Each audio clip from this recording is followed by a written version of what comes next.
Assalamualaikum warahmatullahi wabarakatuh. Bismillahirrahmanirrahim. Alhamdulillahi rabbil alamin. Wassalatu wassalamu ala asyrafil mursalin wa ala alihi wa sahbihi ajma'in. Alhamdulillah, hari ini kita bertemu lagi di dalam pelajaran Tauhid Darjah 4.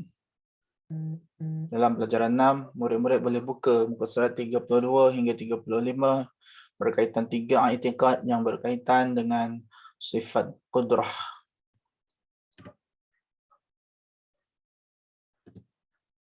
Bismillahirrahmanirrahim. Kita mulakan pelajaran pada hari ini dengan bacaan doa sebelum belajar. Bismillahirrahmanirrahim. Allahumma iftah alaina hikmataka wanshur alaina min khazaini rahmatik. Rabbana shrah lana sudurana wa yassir lana umurana. Allahumma akhrijna min zulumatil wahmi wa akrimna binuril fahmi waftah lana bima'rifatil ilmi wa nawwir qulubana wa sahhil lana abwaaba fadlik ya arhamar rahimin. Wassallallahu ala sayyidina Muhammad wa ala alihi wa sahbihi wasallam. Alhamdulillahi rabbil alamin. 3 i'tiqad yang berkaitan dengan sifat qudrah. Yang pertama, i'tiqad qadariyah. Ada kaitan dengan qudrah. Qudrah ini kuasa Allah Subhanahu wa taala.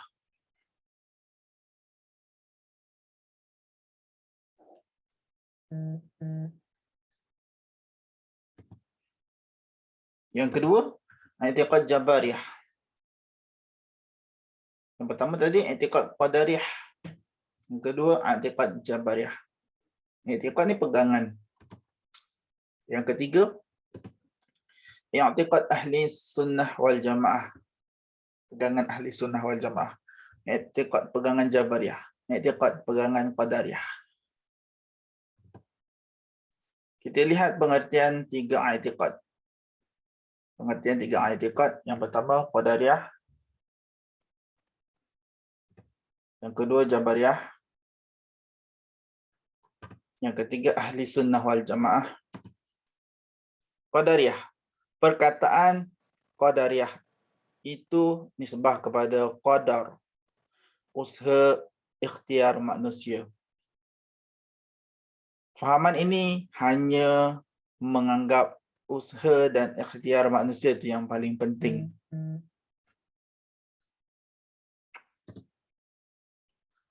I'tiqad jabariyah, pegangan jabariyah. Perkataan jabariyah itu nisbah daripada jabar, iaitu tergagah. Tergagah. Terhalang. I'tiqad ahli sunnah wal jamaah, perkataan ahli sunnah wal jamaah itu artinya orang yang mengikut perjalanan Nabi sallallahu alaihi wasallam. Ahli sunnah, perjalanan Nabi, as-sunnah tu sunnah Nabi, dan wal jamaah dan sahabat. Wal jamaah ni sahabat Nabi. Orang yang ikut Nabi Muhammad dan sahabat Nabi Muhammad. Kalau kita ikut Nabi Muhammad, masuk syurga. Ikut sahabat Nabi Muhammad pun masuk syurga. Jadi dekat sini kita dah tahu. Ini yang paling betul. Ini salah. Fahaman yang mengatakan manusia tidak berusaha. Ini fahaman yang mengatakan usaha manusia itu penting.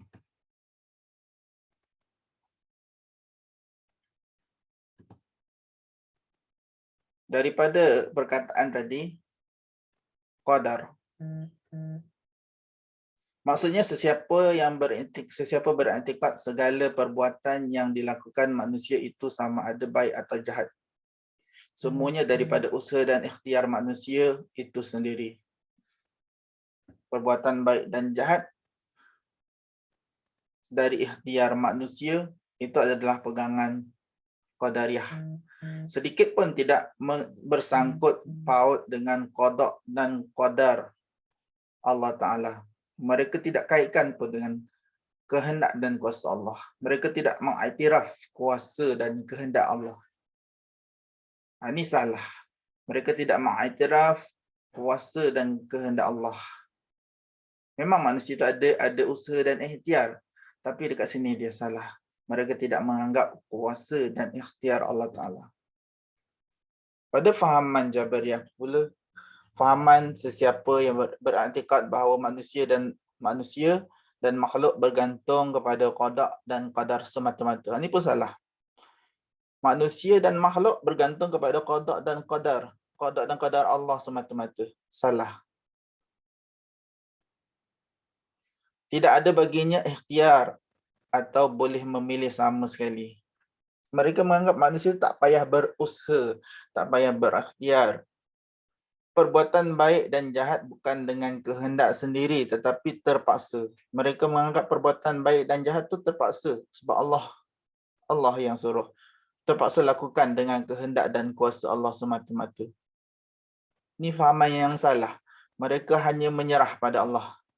Yang ini, mereka tidak percaya pada Allah, pada kuasa dan kehendak Allah. Mereka percaya pada kuasa dan kehendak sendiri.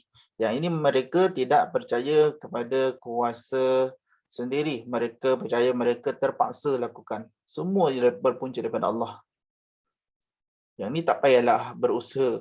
Yang ini mereka berusaha sungguh-sungguh. Sebab mereka percaya semua tu hasil daripada diri mereka sendiri. Macam orang kafir hari ini. Yang ni, mereka hanya berserah. Mereka jadi orang malas nak berusaha, malas nak berikhtiar. Mereka anggap semua tu punca daripada Allah. Bagi ahli sunnah wal jamaah, i'tiqad dia. Orang yang beriktikad bahawa hamba itu tidak terpaksa semata-mata. Manusia itu bukan terpaksa semata-mata nak ikut kehendak Allah. Dan tidak memberi kesan segala perbuatan yang disengajakan. Apa yang manusia buat tu tak ada kesan. Memang tak ada kesan. Semua ni adalah kehendak dan kuasa Allah. Tapi manusia berusaha. Usaha dan ikhtiar. Manusia tetap lagi berusaha dan berikhtiar yang tidak memberi kesan. Semua tu Allah yang tentukan. Manusia hanya berusaha dan berikhtiar. Allah yang menentukan segala-galanya. Hakikatnya perbuatan sengaja hamba itu pun daripada Allah. Perbuatan manusia itu yang sengaja dibuat, Allah yang dah takdirkan. Tapi dekat sini Allah suruh berusaha dan berikhtiar. Usaha dan manusia, ikhtiar manusia itu pun berpunca daripada kehendak Allah. Kita lihat lagi i'tiqad Qadariyah dalam pengertian dia. I'tiqad ini menyalahi dengan hal kejadian manusia pada tiap-tiap masa kerana terlalu banyak kehendak manusia tidak tercapai dan selalu gagal. Menyalahi. I'tiqad ini salah sebab kita dah tahu ada juga yang apa manusia nak tu selalu tak tercapai, selalu gagal. Jadi orang yang percaya semua tu berpunca daripada kehebatan manusia, ketentuan manusia itu salah. Bahkan ada yang manusia berusaha bersungguh-sungguh masih tidak berjaya. Manusia ada yang berusaha bersungguh-sungguh masih selalu gagal. Jabariyah pula kita lihat, i'tiqad ini menyalahi dengan mengiktikadkan hamba itu dipaksa Allah Ta'ala. Allah tak pernah paksa hamba-Nya untuk memilih. Semata-mata pada segala perbuatan sama ada disengajakan ataupun tidak. Maksudnya tidak paksa perbuatan hamba. Allah tidak memaksa perbuatan hamba. Allah tidak memaksa perbuatan seorang hamba-Nya. Allah menyuruh manusia itu berusaha dan berikhtiar. Mereka menganggap manusia tiada kekuasaan, ikhtiar dan usaha sama sekali. Kekuasaan dekat sini manusia tak ada, tak boleh pilih. Ikhtiar, berusaha. Ikhtiar dan berusaha. Bagi fahaman ahli sunnah wal jamaah, manusia berusaha dan berikhtiar pada zahir. Kita nampak manusia itu berusaha berikhtiar. Namun pada hakikatnya, di sebalik usaha dan ikhtiar manusia itu, Allah yang menjayakan. Allah yang menjayakan manusia itu beroleh ataupun tidak. Itu adalah ketentuan Allah. Ini pegangan ahli sunnah wal jamaah. Mereka tidak menganggap semua daripada Allah ataupun semua daripada manusia. Mereka menganggap manusia hanya berusaha dan berikhtiar. Dan hakikatnya Allah yang menjayakan ataupun menggagalkan. Maka ikhtiar dan usaha hamba itulah tempat pergantungan taklif. Usaha dan ikhtiar manusia itulah tempat pergantungan tanggungjawab manusia. Taklif ni tanggungjawab manusia dengan suruhan dan tegahan Allah. Manusia itu masih bertanggungjawab mengikut suruhan dan meninggalkan tegahan yang Allah Ta'ala larang. Sebab tu manusia ada pahala dan ada dosa. Daripada taklif inilah tanggungjawab manusia. Manusia dah diberi tanggungjawab untuk melakukan kebaikan dan meninggalkan keburukan. Sebab itulah manusia diberi pahala dan dosa. Maaf, ni saya salah type. Pahala.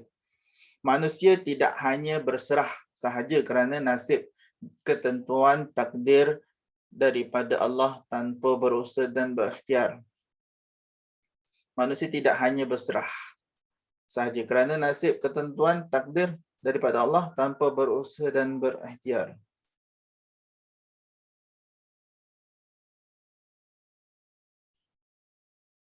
Kita tak boleh berserah. Kalau kita berserah maksudnya ketentuan daripada Allah tu tanpa berusaha dan berikhtiar.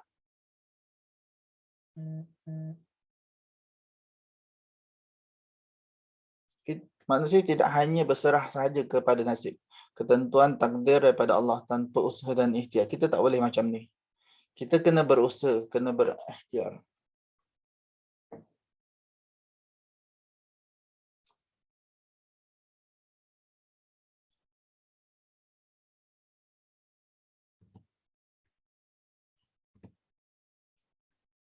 Fahaman Qadariyah.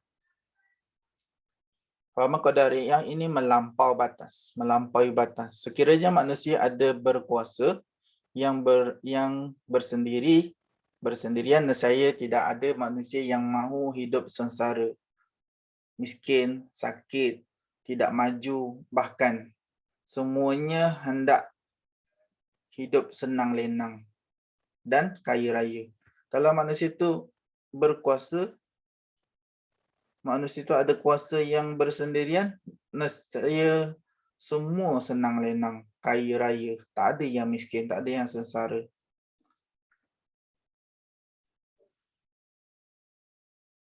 Menjadikan seseorang itu, kalau dekat sini, kalau dia bersifat, dia menganggap diri dia berkuasa, dia jadi orang yang sombong dan bongkak.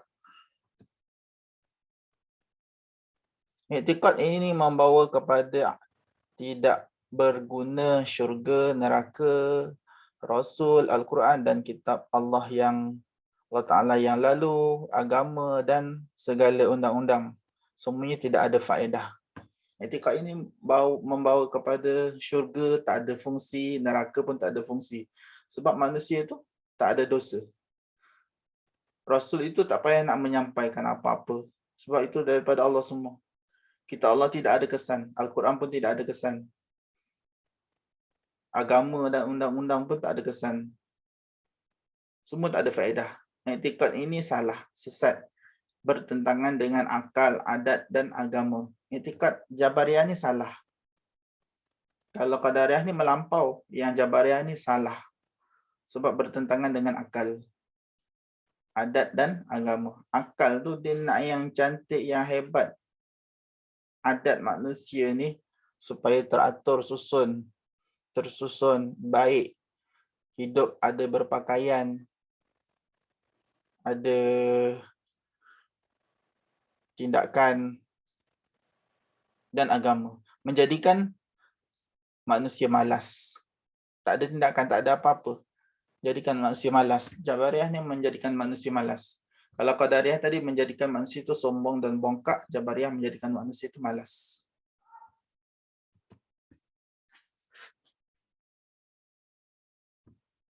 Iktikad ahli sunnah wal jamaah, manusia itu telah disuruh berikhtiar. Okey, ahli sunnah wal jamaah, manusia itu telah disuruh berikhtiar. Allah yang suruh mencari, bekerja, berusaha, membuat baik, beramal saleh dan juga dilarang sebaliknya, dilarang buat jahat.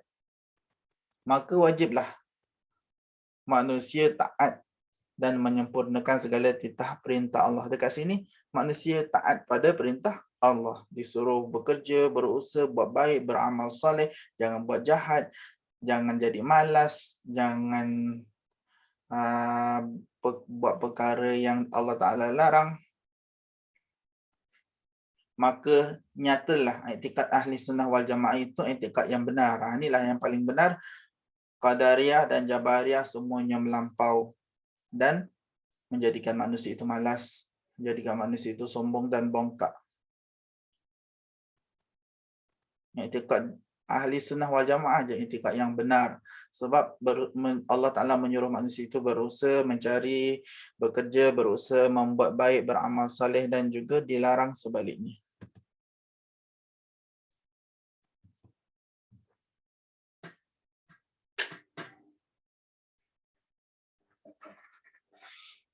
Hukumnya, hukum dekat sini. Sesiapa yang berpegang dengan fahaman ini dikira fasik. Fasik ni orang sentiasa membuat dosa. Ada juga ulama mengatakan kafir. Kafir ni lebih buruk daripada fasik, ingkar perintah Allah.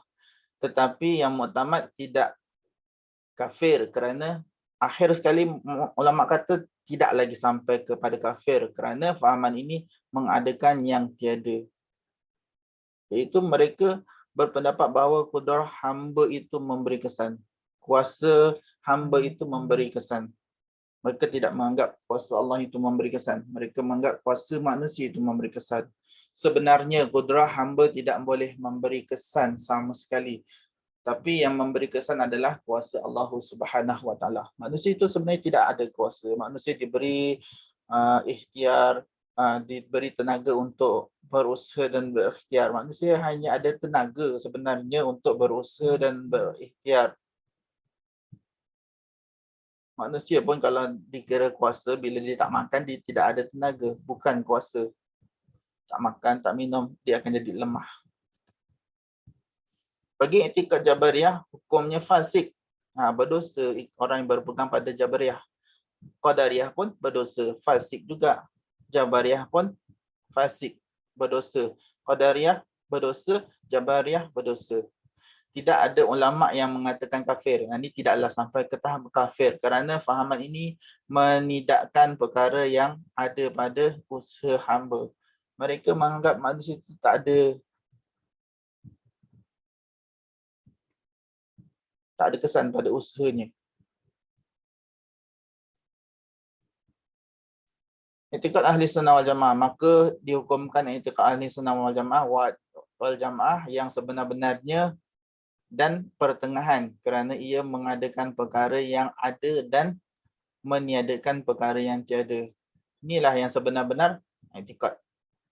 Yang sebenar-benar kepercayaan ahli sunnah wal jamaah. Pegangan ahli sunnah wal jamaah adalah pegangan yang benar dan pertengahan kerana dia di antara kedua-dua Qadariyah dan Jabariyah. Dia adalah pertengahan. Fahaman ini mengadakan perkara yang ada. Perkara yang ada. Kehendak Allah. Kuasa dan kehendak Allah. Mereka mengiktiraf kuasa dan kehendak Allah. Qada dan qadar Allah. Dan meniadakan perkara yang tiada. Manusia itu tidak ada kuasa. Manusia cuma ada usaha dan ikhtiar. Ahli sunnah wal jamaah kita lihat dekat sini. Mereka berkata ahli sunnah wal jamaah pada hamba itu ada usaha kerana sememangnya ada usaha pada hamba. Memang ada usaha pada hamba. Dan mereka itu tidak menidakkan hamba itu terpaksa semata-mata. Maksudnya bukannya terpaksa. Kalau terpaksa manusia akan jadi seperti Jabariyah. Tidak mahu berusaha. Hanya berserah kepada takdir Allah Subhanahu Wa Taala. Yang kedua, ahli sunnah wal jamaah dihukumkan pertengahan kerana ia tidak terlalu lemah untuk berusaha, tidak menjadi Jabariyah, tidak seperti Jabariyah terlalu lemah untuk berusaha, malas nak berusaha sebab mereka dah menganggap segala-galanya ditentukan oleh Allah. Manusia tak ada apa-apa kesan pada usaha dan ikhtiarnya, dan tidak terlalu keras seperti Qadariyah. Qadariyah ni menganggap segala usaha dan perbuatannya atas kejayaan dan hasil yang didapat atas usaha mereka sendiri, seperti orang-orang bukan Islam. Mereka bekerja bersungguh-sungguh untuk mencari kekayaan. Pengajaran yang pertama, sebagai orang Islam yang ada mengikut, sebahagian orang Islam yang ada yang mengikut fahaman Jabariyah. Sebahagian orang Islam ada yang mengikut fahaman Jabariyah. Sekalipun mereka tidak mengakui pada zahirnya, tetapi gerak-geri dan tutur katanya menunjukkan perkara tersebut. Seperti kenapa awak tidak naik haji? Dijawabnya, belum sampai suruh. Mereka menyalahkan pula kepada Allah. Mereka menyalahkan pula kepada Allah. Belum sampai suruh. Allah belum suruh. Mereka mengatakan maksudnya Allah belum suruh. Allah belum suruh untuk pergi haji. Yang kedua, jangan kata kamu berusaha pasti berjaya. Jangan kata macam ni. Jangan berkata macam ni. Kamu berusaha pasti berjaya. Ini fahaman qadariyah. Tetapi katalah kamu berusaha, insya-Allah kamu berjaya. Ini faham baru betul. Ini fahaman ahli sunnah wal jamaah. Kena ada dengan izin Allah, insya-Allah dengan izin Allah. Kamu berusahalah, insya-Allah dengan izin Allah kamu berjaya. Kita jangan kata kamu berusaha pasti berjaya. Maksudnya bila dia berusaha pasti dia akan berjaya. Maksudnya dekat sini Allah tidak memberi kesan.